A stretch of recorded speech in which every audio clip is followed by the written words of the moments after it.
అందరికీ నమస్కారం. ఈరోజు బంగారం నిజంగా నవ్వట్లా.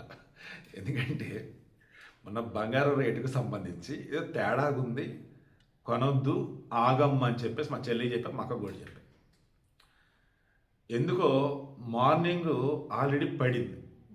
ఓకే, ఇమీడియట్ మా చెల్లి ఫోన్ చేసి దగ్గర ఎంత డబ్బులు ఉంటే అంత డబ్బులు తీసుకుని వెళ్ళు, బంగారం ఆర్డర్ ఇచ్చి నాకు ఎందుకు ఈరోజు పెరిగిద్ది అనిపిస్తుంది, ఒకవేళ డబ్బులు అవసరం నాకు క్రెడిట్ కార్డు ఇస్తా అన్న.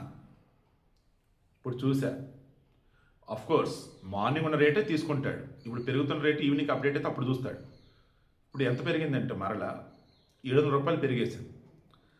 22 క్యారెట్ గోల్డ్ 10 గ్రాములు 1,41,110 రూపాయలు ఉంది ప్రజెంట్ మార్కెట్.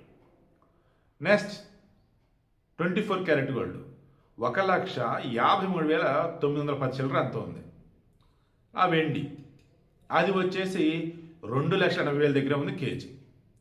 ప్రజెంట్ అలా ఉంది, బట్ ఖచ్చితంగా అయితే పెరిగింది అది కూడా, బట్ స్లోగా ఈసారి టకటక పెరగదు. ఆల్రెడీ 2,20,000కి వెళ్ళింది, ఢమాలను పడింది, మరలా స్లోగా పెరుగుతుంది అనుకున్నారు, టకటక పెరుగుతూ పోయింది, మరలా ఢమాలను పడింది. బంగారం మాత్రం స్లోగా పెరుగుతుంది, స్లోగా తగ్గుదాం వద్దన్నట్టు తగ్గుతుంది, పెరగటం స్లోగా పెరుగుతుంది. లాజికల్గా చెప్తున్నా, స్లోగా పెరుగుతుంది, స్లోగా తగ్గుతుంది. ఇది బంగారం. వెండి సడన్గా పెరుగుతుంది, ఢమాల పడుతుంది.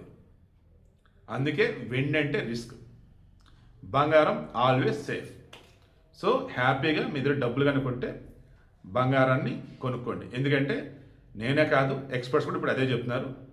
మార్నింగ్ పెట్టాను కదా, Robert Kiyosaki, rich dad poor dad రచయిత, అతను అదే చెప్పాడు, రేట్లు పడ్డాయి కదా, హ్యాపీ కొనుక్కోండి అన్నాడు. నేను అదే చెప్తున్నా.